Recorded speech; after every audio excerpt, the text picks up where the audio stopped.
రీసెంట్గా మీరైతే ఒక విషయం అయితే అబ్జర్వ్ చేస్తుండొచ్చండి.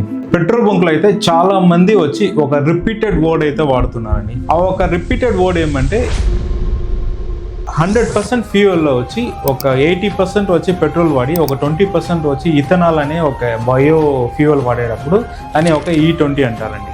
అంటే ఏం లేదండి, పెట్రోల్లో వచ్చి ఒక 20% వచ్చి ఒక బయో ఫ్యూయల్ అనేది మిక్స్ చేస్తున్నారు. ఫస్ట్ మీరు చూసారంటే ఈ ఇథనాల్ వచ్చి ఎలా మేక్ చేస్తారంటే రా మెటీరియల్స్ వచ్చి షుగర్ క్యాను, పాను లేకపోతే రైస్తో పెట్టి ఈ ఒక బయో ఫ్యూయల్ అయితే మ్యానుఫ్యాక్చరింగ్ చేస్తారండి. గవర్నమెంట్ ఒక పాయింట్ ఆఫ్ వ్యూ ఏమంటే దీనివల్ల వచ్చి ఫార్మర్స్కి వచ్చి ఒక రెవెన్యూ జనరేట్ చేసినట్టు అవుతుంది. అది కాకుండా నేచర్కి అయితే కొంచెం ప్రాబ్లమ్స్ ఉండకుండా ఉంటుంది. ఎందుకంటే మనము నేచురల్ బయో ఫ్యూయల్ వాడుతున్నాం అనేసి వాళ్ళ ఒక సైడ్ అయితే థింగ్ అయితే చెప్తున్నారు.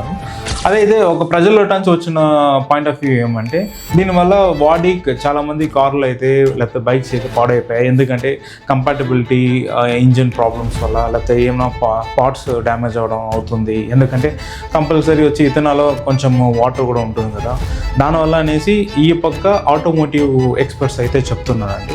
ఇదైతే పెద్ద డిబేట్ అయితే జరుగుతుందండి. దీని గురించి మనం అయితే ఇంకో కొంచెం డీటెయిల్గా అయితే రీసెర్చ్ చేసి అయితే మేమైతే వీడియో అయితే చేసేదానికి రెడీగా ఉన్నామని. ఒకవేళ మీకు ఆ వీడియో కావాలంటే ఈ వీడియో కింద కమెంట్ సెక్షన్ అయితే కమెంట్ చేయండి. ఒకవేళ మీకు ఇలాంటి టెక్నికల్ వీడియోస్ కావాలంటే మన ఛానల్ని సబ్స్క్రైబ్ చేసుకోండి. అట్లే మన ఇన్స్టాగ్రామ్లో ఫాలో అయిపోండి. Thank you.